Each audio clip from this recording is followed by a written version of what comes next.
back to the Bites and Bytes podcast, where food technology and cybersecurity collide. I'm your host, Kristen Demoranville, and today we're talking about a topic that's both urgent and very unsettling: agroterrorism. Farms are being targeted by cybercriminals, radical activists, and bad actors looking to disrupt food production. While this is well known within agriculture, it's largely overlooked outside of it. Before we begin today, a quick listener advisory. In this episode, we will discuss uncomfortable topics, including terrorism, animal harm, radical activism, radical veganism, extreme groups, and cult-like behaviors. Listener discretion is advised. With that, let's jump into the conversation. Well, we have a very interesting episode today. It's a little bit off of the norm, I would say, for Bites and Bytes. We're going to talk about agroterrorism. But before we do all that and define it so the listeners understand what it is and what it's not, I'm going to go around the room and introduce the experts I have.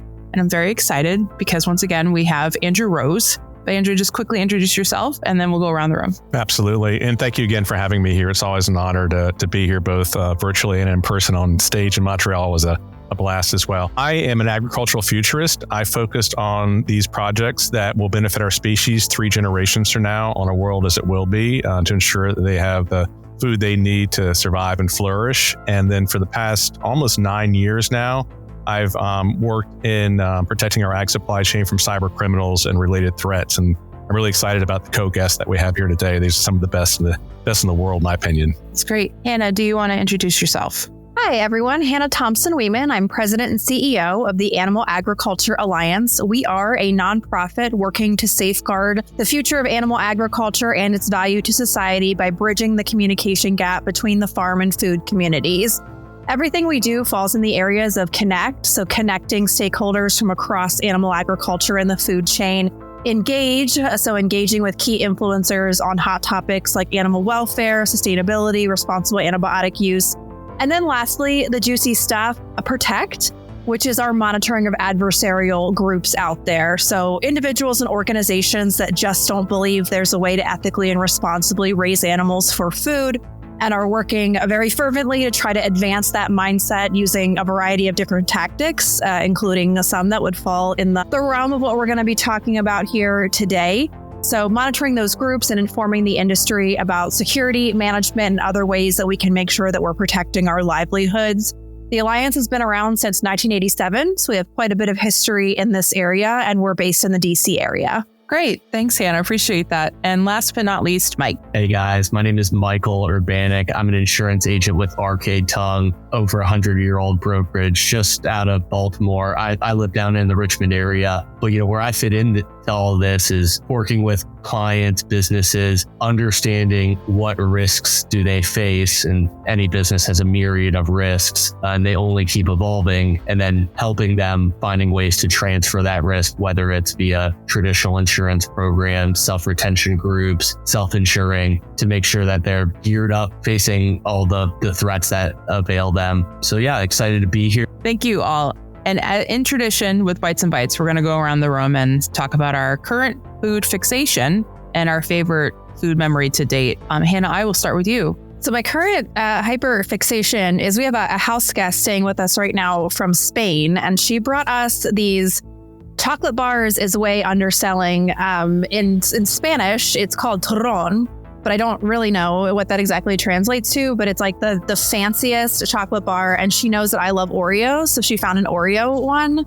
So it is a very rich and premium chocolate bar with Oreos in it, which I love. I had to bring it into my office and hide it from my husband because she brought him one too, but of course he started to eat mine first. So I just had to ration it and bring it in and hide it. So that's my current fixation of the moment, is my Spanish chocolate bar. And then the first thing that popped to my head, not to stay on this international theme, but when you started talking about a food memory, was when I studied abroad in Brazil and we went to like an actual Brazilian steakhouse. And at this point I had never been to the Fogo de Chão and the Americanized version. So it was all new to me. And just the parade of meat and different types of meat, from Brahma hump to chicken hearts to picanha and everything else. And it just kept appearing and we just kept eating it. So that's the first very distinct food memory. And especially, again, I never been to even the American version of one before that. So it was just meat as far as the eye can see, which at the Animal Agriculture Alliance, we love that. So that was my distinct food memory, was my first authentic in Brazilian steakhouse experience.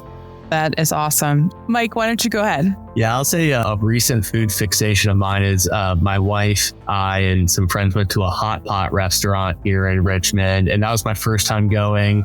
And I think we probably sat there for 3 hours just eating and talking, and a lot of different foods and meats and stuff I'd never had before. So that was a really awesome recent experience, and definitely want to go back. And then, food memory, I was talking to my wife about this. My mom used to have an old school mixer, and, with the beaters that would spin, and she would make cookies around Christmas time.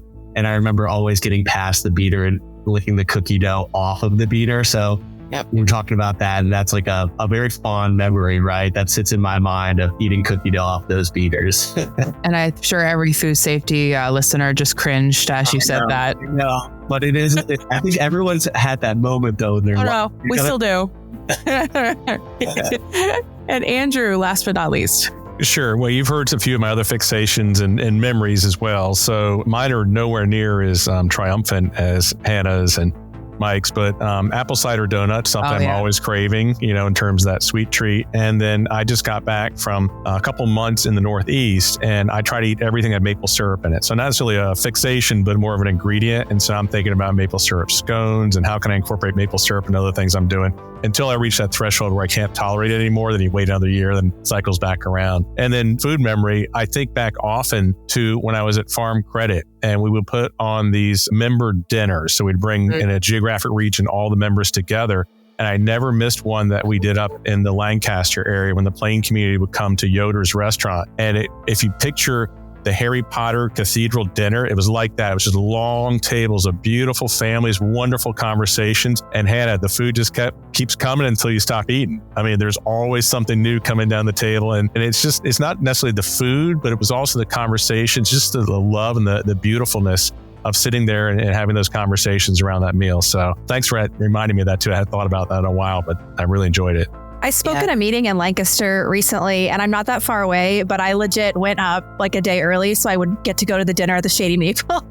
I was like, that's on the agenda. I'll be there the night before, even though I could drive up the morning of. So yeah, it's definitely worth the trip. That's amazing. And I love that you had it centered around community as well, Andrew, because I know that's a big deal for you. So that's awesome. Great. This is all wonderful. But we're here to talk about agroterrorism. And people are probably like, what is that? Another terrorism? Great. If someone could define it, that would be amazing. I'm going to throw Mike under the bus on this one because I know when I research, there's different definitions from different agencies, depending if you're talking to the FBI, if you're talking to the insurance companies, and then where does that nuance end? But I always lean upon Mike. He's my Encyclopedia Britannica of insurance knowledge. Yeah. So, if I'm going to define it, I'm going to kind of go to what the government officials are going to define it. And I'm sure as this conversation progresses, we'll go back and we'll talk about events following September 11th and what is terrorism, because that's going to factor into insurance pretty substantially. But agroterrorism, Andrew,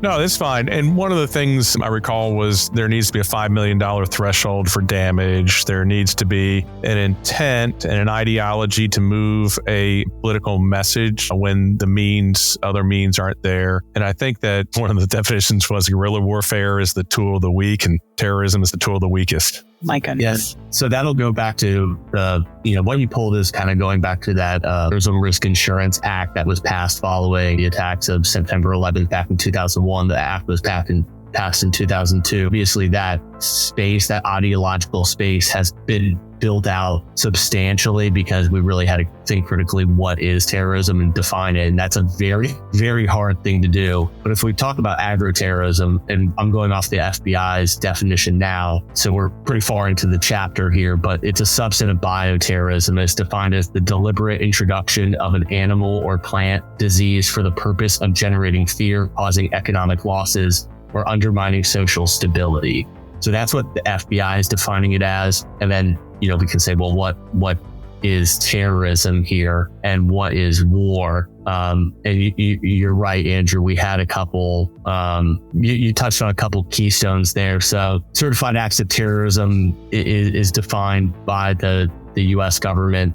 And it's one acts resulting in insured losses that in excess of $5 million in aggregate, attributable to all types of insurance subject by the Terrorism Risk Insurance Act. The act is violent in nature, dangerous to human life, property, or infrastructure, and is committed by an individual or individuals as part of an effort to coerce civilian participation of the United States or the influence, the policy, affect the conduct of the United States government by the coercion. Terrorism excludes, or the inapplicability or omission of a terrorism exclusion do not create coverage or injure or damage otherwise excluded under this policy. So that's a lot. And it's thick legal language, and it's a lot of stuff that the normal lay person doesn't think about. But the concept behind this was September 11th was really an unprecedented attack. How do insurance companies deal with a risk like this, and how does the U.S. government help them? So they more or less attempted to define what is going to fall into this category, what type of loss. They put a definition to it, and then they put a threshold saying, okay, if damages exceed this amount, then it's going to fall into this risk bucket. And that's where the U.S. government and taxpayer dollars can come in to help indemnify and support, because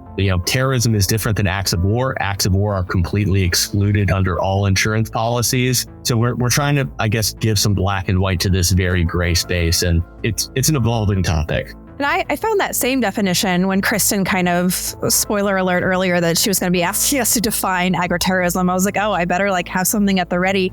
And I found that same definition that focused on disease introduction, which I thought was interesting and maybe needs to be updated, and probably has been updated in practice, because from what we see, it's much broader than that. And we look to the Animal Enterprise Terrorism Act from an animal perspective, which does not limit it to disease introduction. It's about disrupting the supply chain. So the Animal Enterprise Terrorism Act talks about that you're engaging in conduct for the purpose of damaging or interfering with the operations of an animal enterprise. So that would be kind of our definition that we work under when we talk about this concept at the Alliance, that, it's about stopping the food supply chain or preventing the ability of getting food to people.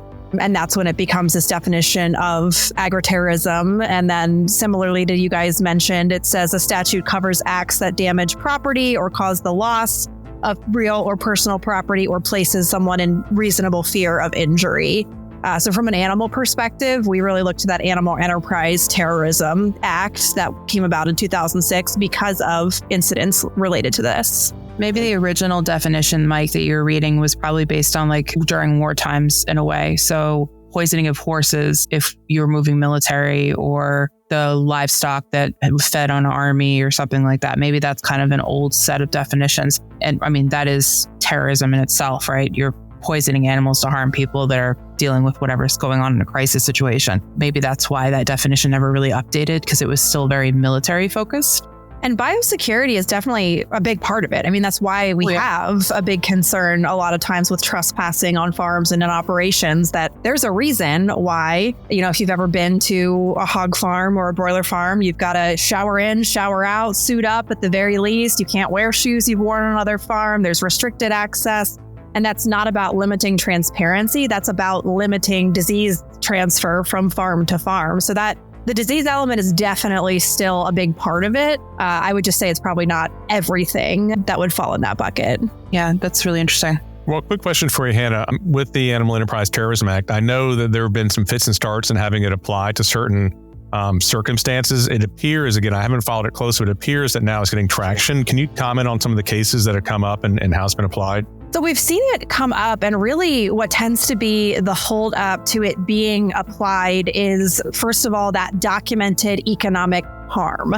Because for a good thing, the animal agriculture supply chain is very resilient, so tends to be very adaptable. So even if there's an activist incident that does disrupt the supply chain, does cause operations to be hindered or become problematic, it doesn't rise to the threshold. I would have to look at what the dollar amount, but exactly what you and Mike were talking about, there is a dollar amount of documented damages you have to show. So that tends to be a big problem, is being able to document that these activist incidents rose to that threshold in the individual circumstances that we can point to. So there's definitely been a lot of interest, because we have seen in the last 5 to 10 years a big uptick in the more extreme on-farm actions. And I know that's one thing to think about, what is agroterrorism and what isn't? There are definitely things that we would consider to be activism that do not necessarily cross that threshold. So the petitions, the social media, the waving signs and dropping banners off of roads, those are problematic in their own way. And we have to think about how that affects consumer perception. But that is very different than this idea of trespassing onto a farm or chaining yourself to a U-Haul outside of a poultry plant and literally saying, we want to disrupt the supply chain. We do not want chicken to be getting to the grocery store. That's when it becomes this food access issue for consumers. So we're seeing more and more discussion of this as we've seen the activists become more emboldened. And, they're talking about being inspired by groups like the Animal Liberation Front, being inspired by groups like Stop Huntington Animal Cruelty, which are the type of groups and activities, things like arson, things like harassing people's family members, making those kind of threats, which is why the Animal Enterprise Terrorism Act came about. So we're definitely hearing more concern that these incidents, as they escalate, are going to get to that point.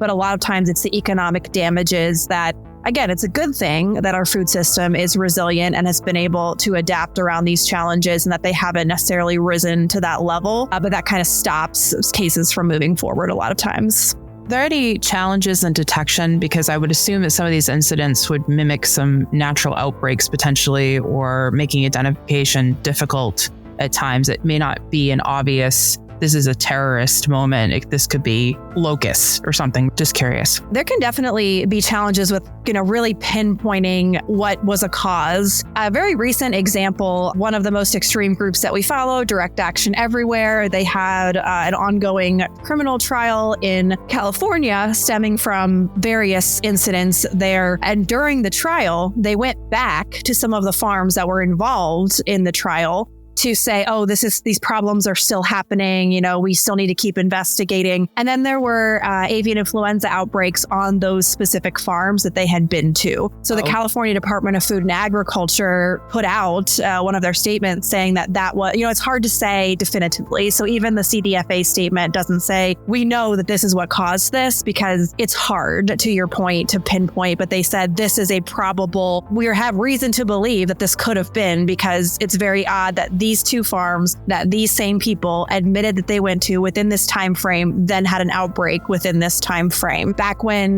this group really came on the scene, there was also similarly, it was on the heels of like the 2014, 2015 high path AI outbreaks, and they had gone into an egg farm that barn of birds had to be depopulated out of concern for what could have been introduced. Unfortunately, it is hard to necessarily pinpoint and say, this is exactly what this is attributable to, which also, makes it difficult for them to face consequences. We'll be right back after a quick break. But before we continue, I want to take a moment to thank you for tuning into the Bites and Bites podcast. This episode is packed with critical insights on agroterrorism, cybersecurity, and real threats facing agriculture. If you would like to learn more about these issues, I've included additional resources in the show notes. And while we're here, don't forget to like this episode if you're listening on YouTube or your favorite podcast platform. Leave a comment and share your thoughts. And most importantly, help spread awareness by sharing this episode with your network. All right, let's jump back in. As you're talking, I'm thinking about supply chain disruptions, and I'm thinking about all the different ways that happens. And from my security mindset, ransomware is a disruptor. Malicious intent, whether it's inside or outside or threat, is disruptive. Does cybersecurity incidents fit into agroterrorism? There are definitely some examples we can point to. A lot of times it is more small scale incidents. Andrew, I think it might have been the panel that you were on at our conference where I learned the term, it's not catfishing, it's romance fraud. It's the official law enforcement definition for, misrepresenting who you are to strike up relationships. But we have seen that happen where some of these extremists will have fake online personas to strike up relationships with plant and farm workers to get information about operations. We've also seen that they will gain access and then get information off of computers, install spyware to, again, be able to piece together the supply chain and figure out when certain things will be happening on the farm that they want to, quote unquote, document, or figure out what major whatever customer, restaurant, retail this farm supplies to. So we've seen those kind of smaller scale incidents. And then the other thing we've seen that's somewhat alarming is some of the bigger trends of, we've seen feed mills be disrupted. We've seen, I believe it was JBS, be disrupted because of these large cyber incidents. And we see the activist groups admiring that. So they're saying, oh, we didn't do this, but we'd love it if we had. And, because if we can shut them down for a day, that's exactly what they want to see happen. So there's definitely some concern. There's a group called the Vegan Hacktivists. They use hacktivist very loosely. They like code websites for people, but there's definitely like leanings and, seeing these big trends and how disruptive these ransomware incidents have been, and them saying, how can we partner up with those people to do this in the name of our cause? Well, considering hacking is now a service is terrifying. And the fact that they could just basically find a hacking gang on the dark web and there you go. You start a relationship. We're off to the races with this, literally. That is, obviously the listeners can't see all my faces, but I was making like 15 faces during that whole conversation because I get that a lot. It's knowing what I know about operational technology and cybersecurity and what I know about the food industry as a whole and agriculture. There are so many attack vectors that need to be dealt with now. Like, that is insane to me. And now we have to deal with the people problem on a different level. Just people being really bad people because whatever feelings they have, or financial gain, or nation state, or any of that stuff. That is one more thing the farmer doesn't need, or the producer doesn't need. They just want to raise their animals and farm and do their life, and that's it. That's all they want to do. And now they have to worry about all of this, and all the new tech they bring in is a new issue and potentially going to be used against them or to spy on them. Farm tours, I'm sure you could speak to that, Hannah, how that's probably very problematic ultimately. And that was something I learned from Andrew as well, that farm tours are actually problematic. They can be if they're not done right and people aren't watched, because just like a risk assessment, you can go around and take pictures and understand how the systems work and use it against people. I want to go back to something that Hannah said a little while ago. We often hear about the highly pathogenic avian influenza. H-path, highly pathogenic, that's a medical term. That means a 70% mortality rate, be called highly pathogenic. So this is a dangerous virus to spread around. And Hannah, I think, and I might be mistaken on this, that incident in California, I think they actually went down to the genotypes and were able to pinpoint that strain did come from that farm and was introduced by them as well. So yeah, there's no denying that happened. And on a broader level, along with cybersecurity risks, we talked about ransomware. The future of these attacks are going to be social engineered attacks. Someone is going to have a synthetic persona and they're going to approach it in a certain way to appeal to romance or job or whatever that thing is. And a lot of the folks in the vegan community, and I know it is not considered a religion, but if you do follow their doctrines, you can see there's tiers that they all try to achieve. And in my mind is, even though they don't have an oracle or a priest or something like that, there is a lot of religiosity about being a vegan. It's a belief in the animals rather than the health or anything else around that. And if it is indeed designated as a religion, then additional terrorism rules will apply to that as well. So I think they dance a really fine line. Again, just monitoring their conversations. I've seen vegans eviscerate other vegans because they have a horse or because they feed their cats something that has protein in it rather than broccoli and what have you. I think well, one of the groups that I mentioned earlier that we follow very closely, in order to be like a member of the group, you've got to, show your bona fides, you got to have your arrest record, and you have to sign a liberation pledge that says, I will not sit in a table or room where anyone is eating animal products, not just yourself, but family members, friends, and, obviously ideology behind that. But also it's a way to cut them away from their family members and from anyone that does have different beliefs than them, to kind of herd them into this very extreme echo chamber. So it's very interesting, again, the way that this extreme mindset kind of permeates. And back to what Kristen was saying too, it is frustrating for producers that, they're out here just trying to provide a product to people who want to eat it. And they have a lot of hurdles in between getting there. So for us at the Alliance, we're not a checkoff. We're not a trade association. We're not here to market anything. We're about choice. So making sure that choices are available to people, whether that's animal protein or not. We love the corn and soy people too. Whatever you want to eat is fine, whatever aligns with your values and your budgets. It's when there's these extreme actors trying to influence what people even have the option to buy and eat is when, we get concerned, and that's what we focus our efforts on. So keeping choices available to people at a variety of price points guidelines is what we are here to do. But for these extremists, it's about the opposite. It's about taking choices away from people. Sounds like cult-like behavior, the way you describe it. That's incredible. What steps can they take to protect themselves from agroterrorism? So there's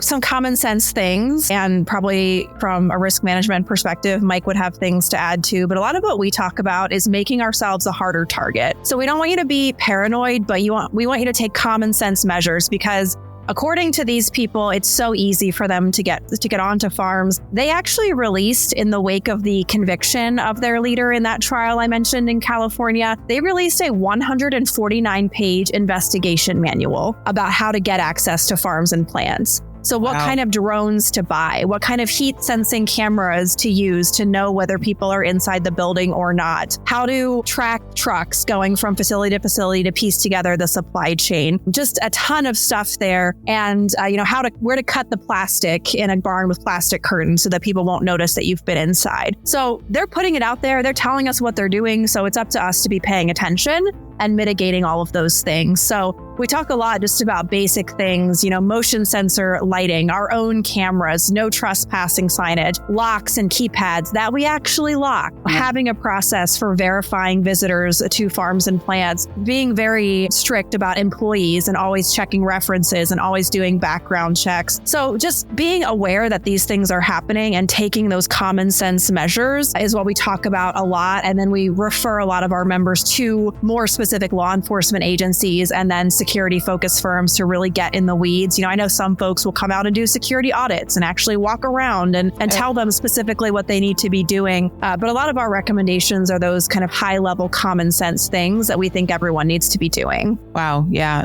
Mike, do you want to make any comments? Some good conversation going on here. I think Hannah's perfectly right. You need to have a good level or a healthy level of skepticism and treat things with common sense. And it can be challenging with farm or any sort of animal production area or grow area because it's a large space and it's hard to secure a large space. This isn't like a simple shop downtown where you have a door and maybe one or two entry points. 360 degrees around the perimeter, people could, jump a fence or climb a tree or get over, and it is hard. So you need to secure what you can, have a healthy level of skepticism. Those are the things that you're going to want to do to protect yourself and what insurance carriers are going to want you to do so you can become insured and get a good, reasonable price when it comes to property insurance. And, that's kind of the tangible stuff. Then you can talk more about the intangible stuff, which is computers. And, any industry that uses a computer is susceptible to digital attacks, cyber activism, hacking, just being a target. And the question, I think if you're a business owner and you're listening to this and you ask yourself, if I lost use of my computers for a week, 2 weeks, how would that interrupt my operation? And maybe 10 years ago, you might say, oh, not that much. I could keep rocking and rolling without those. But I think every business nowadays would be seriously hampered and damaged. And the way technology works is it just becomes more easy and more accessible every year. So that's why we've seen a monumental shift in number of cyber attacks across all industries. The number only goes up every year because the barrier to entry to becoming a cyber criminal is very minimal. Almost anyone can just go buy a laptop, a phone, and start sending phishing emails, sending, spoof voicemails, what have you. They get one critical piece of information, they can do something with it. Or then we talked about as basically crime as a service. They can solicit, someone who knows what to do, sell that little password that they had, and then they might get 25% of all of the money that comes later. And then we can talk, who are these people doing these crimes? But it's sad to talk about because it's a growth of an industry that we all would not like to see grow.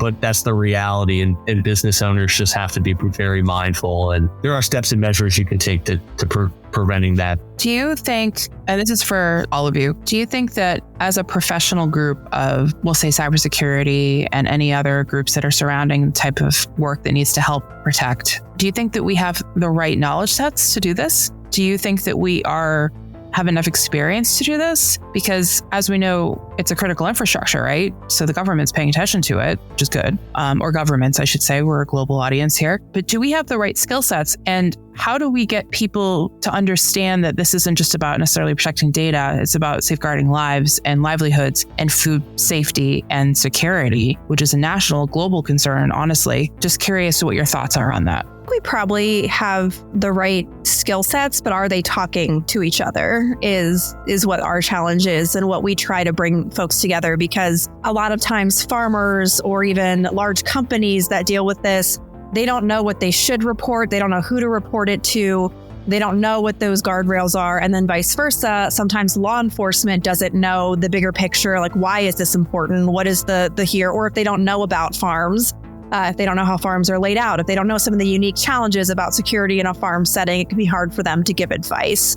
So I think the knowledge bases are there, but we can definitely do more to connect them, which is we spend a lot of time doing that. We do a lot of presentations to law enforcement groups of what we're seeing in the activism space, and then asking them, okay, what can we take back to our members and tell them, we will report incidents when we find out about them to try to raise awareness.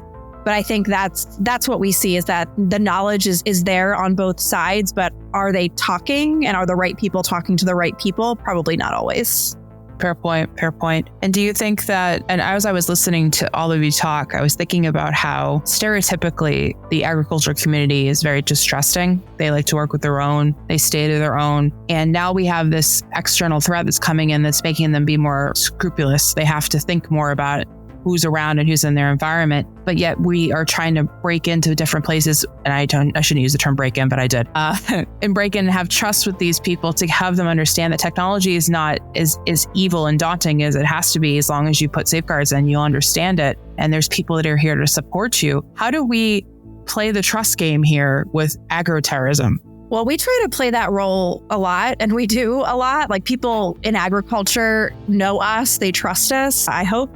And they know that we have their back on these issues. So quite frankly, we're kind of the pass between of like, hey, can you vouch for me? Or, law enforcement might say, we're looking at examples of this. Can you poll your membership? And then we'll reach out to our membership and then kind of report back, and vice versa. So I definitely think, and we encourage, members to do that. So I don't blame them. We tell them, if somebody cold calls you or cold emails you, never take that at face value. You've got to vet them. So we encourage that. And hopefully we and others in our network can help make those connections of saying, hey, I've met Andrew, I've met Mike. I know what their intentions are. I know what they're trying to do. Like, would definitely encourage you to talk with them. So it can kind of be that pass between some organizations that will join the alliance just to be able to say, like, we're with you. We support them too, as kind of their credentials, their creds. So I definitely think that trust factor is big, and we're certainly encouraging that mindset of trust but verify. And if we can help be part of that verification process, we're glad to do it. I'm assuming at some point there's probably going to be more of a formal verification that you could be like, do you have a blue check? Do you have the little red truck that they use in, England? And, those kind of things. Maybe at some point we'll have something like AgroSafe. I don't know. I'm just making things up now because it's such a big thing that people need to know on the fly if it's just going to be trustworthy or not, and not spoofed and not deep faked or any of the other terms that are out there. I do have a question, because we're talking a lot about this. Are there been any other notable agro-terrorist incidents? Let's just dive into that a little bit, because I want to dissect a couple of them and how it happened, what happened, and how we can prevent it moving forward. And whoever wants to answer that's fine. I do want to go back to one thing that Mike said before, just on the, what can a farmer do? I always come at this from right of boom. I come in the conversation after the attack has happened. So, okay, let's put the pieces together and let's figure out how we can mitigate this going forward. So I always advocate for doing a tabletop exercise. Do a what if. And Hannah's probably got, 7 or 8 different case studies she can share with you on different types of activist actions that could disrupt your farming operations, whether it's a protest or something is adulterated or something like that. But I would strongly encourage, as part of the business continuity planning anyway, to put a few of those on the agenda. So in addition to the tornado or the fire, what else you're planning for, think about that. And I want to go back to something a little bit earlier too. A lot of people, because we kind of hinted at a cult-like mentality of folks in the vegan community, they're very susceptible to programmer suggestions. And a lot of times when you're that much of a zealot about what it is you believe in, your enemy's enemy is your friend. And our adversaries play on that sentiment, and they can utilize these communities as a cat's paw. Whether that cat's paw is direct action, that cat's paw could be gathering information for a sympathetic friend, a sympathetic friend perhaps. But our adversaries recognize that is an easy way in. And as we're getting, again, going back to that information warfare, if you have an emotional response to information, you're being manipulated. You have this self-awareness to ask yourself why, who benefits, and go from there. And then lastly, as these folks are susceptible to suggestions, as an action happens, the desire of our adversaries or even these groups is to have a copycat action occur. So a lot of times these are they might be part of small groups. They could be lone wolves or solo operators that are out there that get enthusiastic or something or driven to that type of action too. And what the FBI and law enforcement, it can't be everywhere, but what they ask is instead of being a bystander, be an upstander. If you see something, just say something. It could be for someone's benefit as well. You've heard me say many times, if you support January 6th and want to hold a sign, that's great. That's your First Amendment right. If you don't like animals, people eating animals, hold a sign. That's your right. Just don't take an action. Because once you've taken that action, now you've introduced risk and consequence. As Hannah will know, that's a whole different world. We say those words lightly, risk and consequence, but they are very serious words in law enforcement. Absolutely. So going back to my original question, thank you for that, Andrew. Is there a specific scenario that sticks out in your mind that you're like, yeah, I'm never forgetting that one. It's the one I will always go to it as an example of agroterrorism? Well, there was one, Hannah, and correct me on the facts on this one because I couldn't find the article. There was a mink farm that there was a virus was introduced there, so no one could ever raise a mink there again. And for me, that checks a few of those boxes as we start getting closer to defining what a terrorist act was. Did that actually happen? Do you remember any of the details about that one? But yeah, there's ones like that. And then in Oregon, which might be the same one, where, they let these mink free, but then they also destroyed all these breeding records. So, years of records are now gone and impossible to replicate. And mink don't exactly thrive in the wild. So it's completely counterintuitive that these animals are not only not going to survive themselves, but also harm the ecosystem in that area. And we've seen a resurgence of the mink releases in the last year or two. There's one going on pretty prominently in Pennsylvania right now where an activist was allegedly paid off by an activist group to trespass and release mink from this farm to disrupt the production of fur. So those kind of releases are big ones. And then the ones that really stand out for me are some of the ones that we have followed in Northern California, where it has been in conjunction with an activist conference that typically takes place in that area, and kind of their big crescendo of the event will be putting folks on a bus and busing them up to farms or plants. So we're talking about hundreds of people, and they will have a smaller group that has received training for trespassing and interacting with law enforcement. They will wear certain colored armbands based on what level of security access they have and what level of training they received. But then in court, they'll say, we didn't know we were breaking the law. I'm not sure how that works because I don't break the law on a daily basis. And I've also never received training about what to do when I get arrested. But that is what these groups, they'll spend a day training. Here's what to say to police. Here's how to handle it if you get arrested. Then they'll go put it in practice. So they'll bus, hundreds of people to camp out for hours outside of a farm, a family farm, at most of these incidents. And then they'll have a smaller group that goes inside, trespass, steals birds. And these are what some of those recent trials in California were focused on, some of these incidents. And to your point earlier, it's really a doomsday scenario for these farmers, but it's been reality for the handful of folks in that area. And it's just a day long, 8 hour, we're watching the live stream. We're trying to coordinate with folks on the ground and help them deal with it as it unfolds. And it really is a lot of times farmers, most of the time, live there on their farm. So it feels very personal. There was another ongoing issue in Iowa where, some of it was the trespass and things like that and the break-ins and surreptitious filming and things. But then they were also going to executives' homes. So they were going to the home of the chief operating officer of this company, and they had been doing this to others as well. They buried dead piglets in somebody's yard. They claimed to have feces from a manure lagoon that they dumped in somebody's yard. And in this one incident, his grandchildren were visiting at this time. So I picked up the phone, I called and said, hey, this he's about to pull up to your house. And luckily they knew not to answer because they got that call.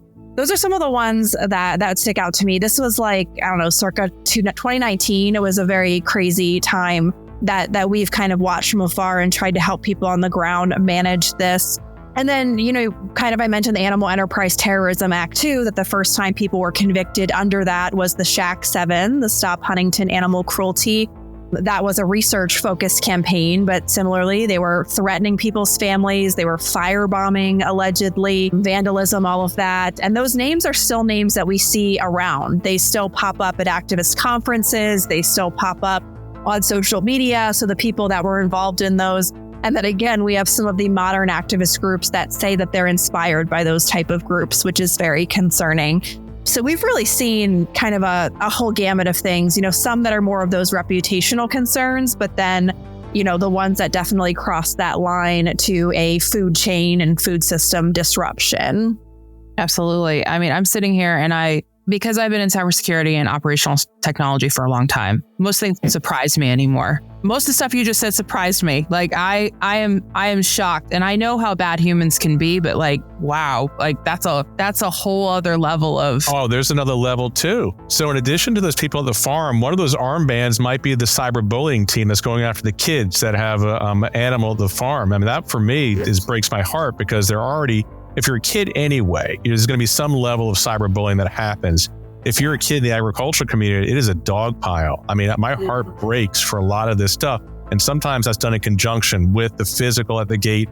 And now you got the online intimidation as well. I view those as hand in glove and not separate incidents. And I don't know who this was. It was an unlisted number, but I got a voicemail once saying that, and it wasn't a threat, but a premonition. It said something bad is going to happen to you and you deserve it. So even personally, just doing what we do, we were on the receiving end of emails and phone calls and things. Wow. First of all, I feel like there should be a therapy hotline running on the bottom of our screens right now, because that is a lot to take in. And in my small little world of what I do, it's almost like you need to have a security operations center just for this, just to watch people. And that's part of what we're up to. Obviously, as a nonprofit, we aren't that powerful. Although if you read, the activist stories, they make us, we're the private FBI, quote unquote, of the big ag industry. I was like, wow, I sound very important. But, we're just crowdsourcing information. We're just following things closely on social media that are out there. But there is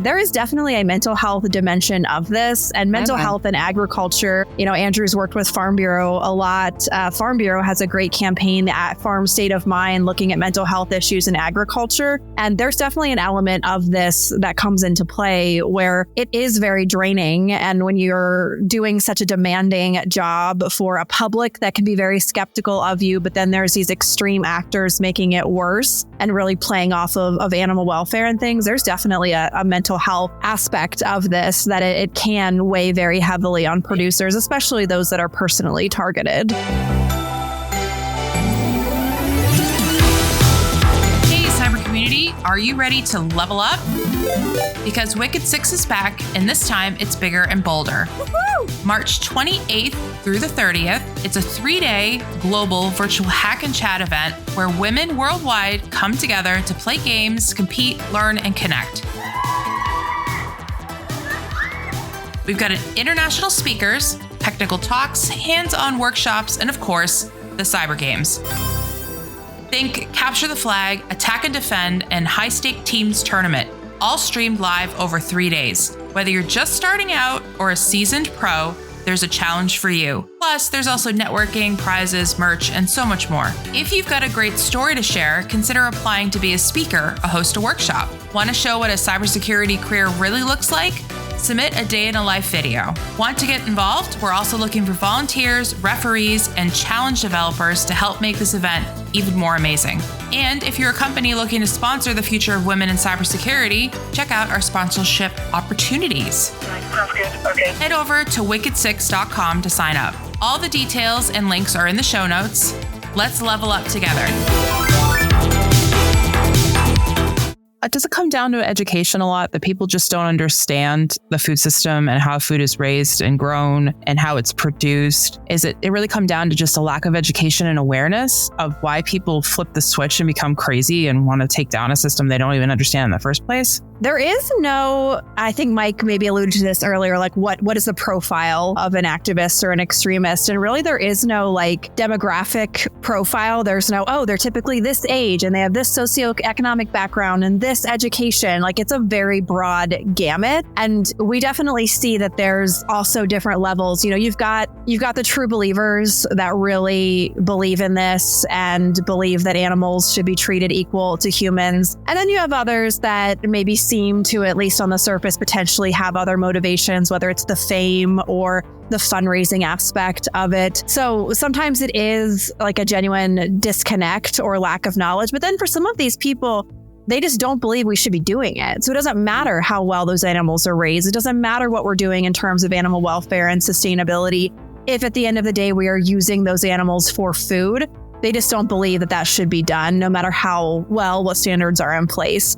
So for those extremists, I mean, they will certainly intentionally or unintentionally misrepresent practices. They will exaggerate things, but at the end of the day for them, it's not. And we tell our members this, like, don't waste your time trying to engage with those people or educate those people, because it doesn't matter how well we're doing it. So there's definitely a lot of different factors at play that bring somebody into this extreme mindset. And Mike, how do you ensure this? How do you even go about figuring this out? I mean, how do you manage risk on this? Yeah, luckily there are solutions, right? And good. I'll say first, for a lot of things, for anything destructive act, an attack, damage to fall into this terrorism category and what we call like definitional terrorism by the courts, it's pretty rare. And for any claim to get denied by this, it's pretty rare. I'm going to stand up for my insurance carriers for a moment. I know a lot of people don't have a high view of them, but insurance carriers, they do want to pay claims. They don't want to like get someone on a technicality and say like, oh no, this is technically this, we're not going to pay it. Carriers don't want to have a bad name in the industry, so they want to pay claims. So let's just talk about a couple things or recap a couple things. So one might be like a physical damage attack on your property. They break into your property, they damage your cages, your property. That's going to fall under your general liability business owner's property policy. And what you can do on that policy, as we talk about agroterrorism, is you can opt in for anywhere from like $0 to $200 a year for terrorism coverage. So that's a very simple thing, was set up by this Terrorism Act. If this is a concern to you, call your insurance agent and say, hey, look, do I have this optional endorsement that gives me back coverage for acts of terrorism? And that's going to fall into the property category. And, they can say, no, you don't have it. And then you can say, okay, well, what's it going to cost to add it? And it's going to be a pretty nominal fee because of, just how this act works. They want to make this very easy to afford and very easy to say yes to getting. And again, these type of definitional terrorism attacks are pretty rare. So that's the first thing I would say. Just call your insurance agent, review your insurance policy, make sure it's adequate for your risks, and ask about this terrorism coverage. The second component is when we talk about these digital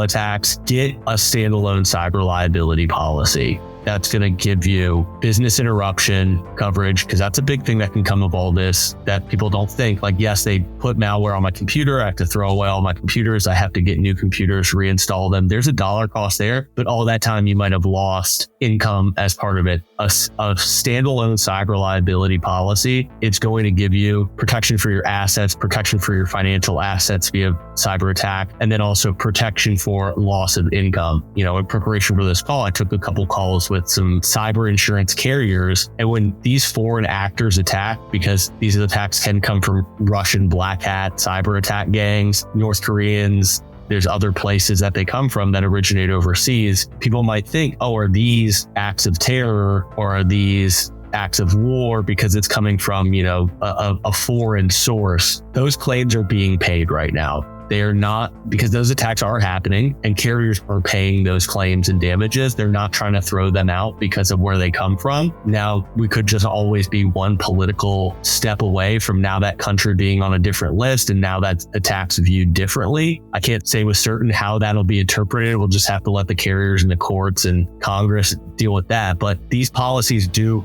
cover and pay, and they protect from foreign sources. And again, you can get on that an optional terrorism coverage. And I think I looked at a quote for one of my clients and it was $0 to add that. So they're getting that coverage. So those are tools that are available to pretty much every business. They're very accessible at this stage. Don't miss the forest through the trees here. Talk to your agent, spend maybe a few more dollars. I know everyone wants more dollars from you everywhere. I'm not, that's not lost on me. I'm sympathetic to all small business owners, but these are very prudent ways to protect yourself. That's great, Mike. Really appreciate all of that. And it's good to hear that the insurance companies care, in air quotations. But no, it's good. It's good that, we're still working through it and it's organic and people are working through that motion and we're still in an evolving situation. So that's good to hear that they're trying to take a proactive stance on it as much as possible. So that should give a little bit of comfort as you're going through these horrible things, I suppose. I had a thought while you were talking, Mike, and in conjunction with everybody else. I have a lot of cybersecurity professionals who often come to me and they ask, what can I do to get involved in food and ag? Short of working at a food and ag company. What can I do? I live in a rural area. I live in an agricultural area. And I always say, volunteer your time. If you want, go talk to your local farmer if you've created some trust there. But moving forward, what can we do as a cybersecurity division, if you will, and especially the ones that handle more operational technology? What can we do? Because I'm ready to suit up and get into a security operations center now and start, kicking some ass because that's how I feel about this situation. But this is also me. But what can we do to help fight the bad guys and diminish this? Can we help bring awareness? Can we help educate? What can we do? Listeners are definitely going to want to know. I'll jump in on that real quick. And Andrew and I have talked about this. So right now, when it comes to, I'll say insurance products, and you can view this question through a couple different lenses. But when it comes to insurance, these products have been available for a long time, but the awareness component or understanding from the business owner that this is what they need has been really lacking. And, I'll give you some anecdotal evidence of the number 1 and 2 industries that are targeted by cyber attacks are financial and medical industries, just because if they shut down the computers, it all goes to heck real quick. And we knew that years and years ago, but I'll say this year, cyber liability was probably my number 2 highest purchased insurance policy by business owners. It takes a long time for that message to just permeate the industries. And I'll tell you, the anecdotal story is everyone now knows another practice owner or business owner that's had a cyber attack. And they're like, oh, if that can happen to him, I'm not very different. It can happen to me. So that's the type of stuff, unfortunately, lessons learned the hard way is why people have been adopting this or taking advantage. Because up to this point, I think a lot of people think it's like, oh, that happens in movies or that happens to big companies. No, the dollars are there on the table. The bad guys know this. They're moving down industry to smaller businesses because they haven't put the tools and resources in place to protect themselves yet. Low-hanging fruit. It's easy. Yeah, exactly. And, hey, it might be not that retirement job that they pull, but it might, get them over. And hey, $10,000, that sucks to lose. But if they're putting that into their pocket in, let's say, North Korea or another country, that gets them a lot of money. That those dollars go much further. So there's a lot to unpack there. But that, to me, anecdotally, it's happening. It's real. Take my word for it. We file claims every year for businesses that say, hey, this happened. And I get to say, yes, this is what we do next. Do you have a policy? Or no, we talked about this and you opted not to do anything. You got to figure this out on my own. And I'd much rather have that first conversation than the second one. I always tell people to make it hard. Make it hard for these people to get into your building. Make it hard for them to get into your systems. Don't make it easy, because if it's easy, then in some ways you probably felt like you deserved it at that point, right? Make it hard. I know it's not going to be easy necessarily to make it hard, but once you've made it hard, you just have to do slight tweaks here and there to change it out or adjust and make it difficult for people to get in. It's always like the people who put alarm systems on their house but leave their front door unlocked. Why? Why do you do that? I never understood that. So you don't have to have all the latest and greatest tech. You just have to use it efficiently, right? And effectively. That's what's important. Anyways, I'm sorry. I interrupted somebody probably. Well, We would love to have folks connect with us. We kind of sit at this unique intersection of animal agriculture and security and activism, activist monitoring. So we have a public newsletter. We're out on social media. A lot of our resources are publicly available. We've got an activist web of who these people are. We have a radical vegan activism report we put out every year that's public. And then even more so for members, every Monday, we send out a recap of activism and what's going on and what's coming up next. We actually have a conference every year where we have at least half day of programming that's dedicated to activism, security. We always have law enforcement speakers. So we definitely welcome those connections because we need to know who those people are that are interested in this so that we can get you in front of our members and then we can refer members. So Kristen's raising her hand for the audio only audience. So yeah, we'd love to be that connection point. And again, we do a lot of speaking. So if we can get in front of audiences to explain to them why this is important and why we need to partner more across law enforcement and agriculture, we're all ears, but definitely welcome folks to get engaged with the Alliance on social media and our newsletters and maybe even membership if it's of interest. That's great. Andrew, do you have any thoughts on that?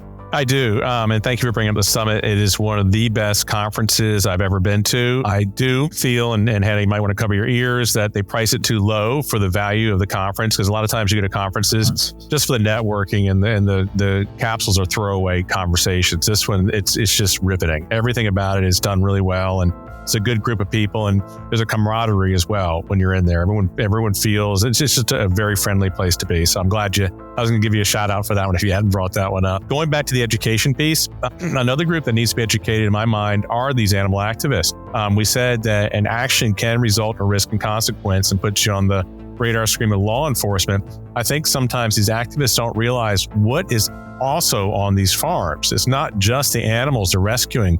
There are large amounts of chemicals that can be used in nefarious ways, and that could enter into a conversation with law enforcement as well. If you're in a place like that damages one of those storages or mixes something or even the thought of something like that occurring. So I do want, from an education point of view, for these animal activists to really think hard before you take any action that's going to put you in jeopardy or put our citizens in jeopardy, because law enforcement will be paying attention to that. And then, Kristen, you asked the question about what can the cyber community do for agriculture. Number one is awareness. Just know we exist. Know how important food is to our country and how critical this is. I know electricity, internet, transportation, all these other sectors get a whole lot of attention, but I would really like for them just to pay attention to agriculture and lend resource wherever possible. I think every sector is understaffed, under-resourced, but play the heartstrings. And for your cyber friends, no acronyms, just straightforward talk. I think I've run into so many cyber people and they immediately go right down to those rabbit holes of acronyms. I'm like, all right, listen, I know ag, I kind of know cybers, but you've lost me at this point in time. Just, have an authentic conversation, meet the farmers where they are.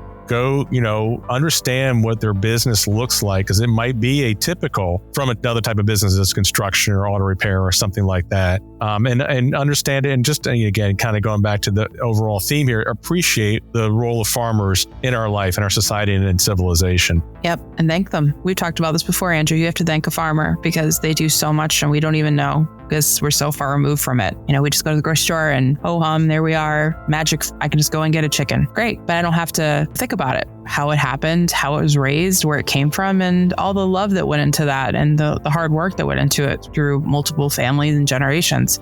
Besides the fact that, I do cybersecurity within the food industry and agriculture, I also want to support and be there for the people who are doing this work. Because I think that's super important. It's part of the reason why I have the platform that I have is because we don't talk about this stuff. And I bring the cybersecurity conferences and they look at me like I'm crazy because why are we talking about this? But then when they start to hear it, they go, we're part of this. We need to do something. And then it's those conversations start up and then the hallway conversations start up and then people start looking around and trying to understand and incorporating this into their risk assessments. A lot of people will get into the weeds of, should they be doing a physical security assessment on a risk assessment? Yes, you should. I think it's part of risk, right? That makes sense to me. But having a different mindset when you're walking around an agricultural facility, whether it's a greenhouse or a chicken farm, is kind of different. You need to look at things a little bit differently and have that mindset of almost being a bad actor. We kind of look at things in a skewed way. Well, now we get to look at it in a different way. I mean, Hannah, you've made me realize that I need to start thinking more nefariously horrible because people are awful, like yikes, in so many ways. And it's resonated heavily with me. So thank you, everyone, for being here. Any final thoughts as we're about to close out? I know there's a lot more I could say, and I really want to keep everybody on for another hour, but I think we need to keep going. We did try to end on a positive because obviously our presentations aren't the most uplifting thing and people look at me the way that you've looked at me throughout this discussion. But the good news is for the animal agriculture community that the vast majority of people happily consume meat, poultry, dairy, eggs, and seafood. And it's our job to make sure they continue feeling confident doing so. So there are things we can do with being transparent, answering questions, and opening up the barn door for that 95% of the population. And yes, we have to be mindful of security. We have to follow all the things we've talked about here because there are those extreme perspectives, but we always try to level set and say, people are consuming meat. The things that impact their decisions are typically more price and economically driven than they are driven by the concerns that these type of groups are trying to raise. So there's good news, there's positive things, there's a lot of opportunities in this space, and we have the back of the industry. The industry is working together. We've seen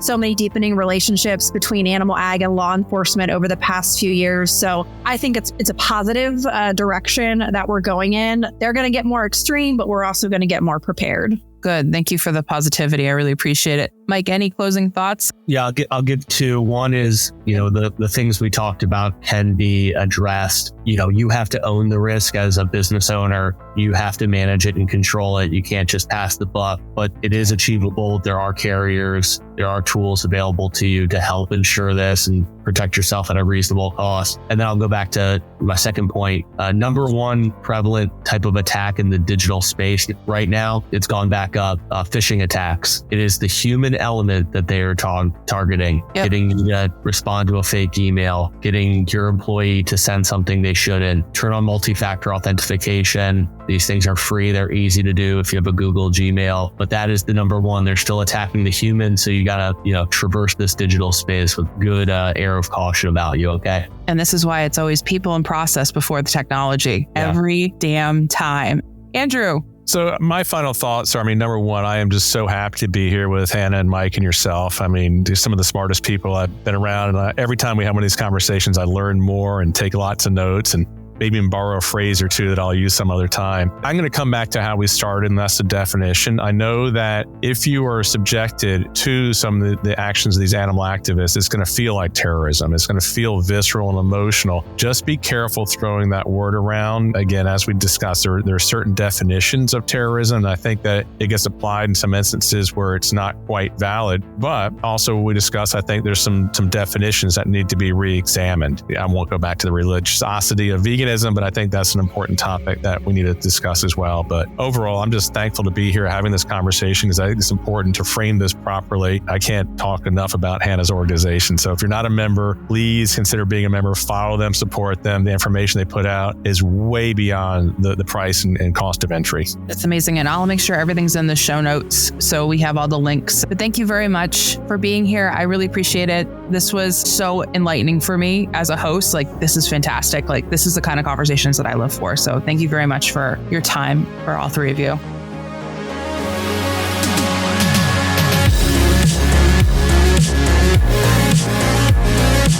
That's a wrap on today's episode of Bites of Bites.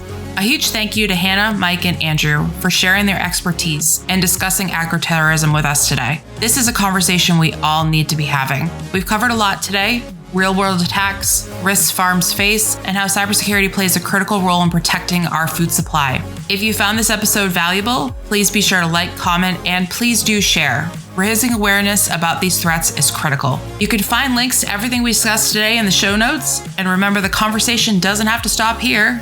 The more we know, the better we can protect what matters. Stay safe, stay curious, and we'll see you on the next one. Bye for now.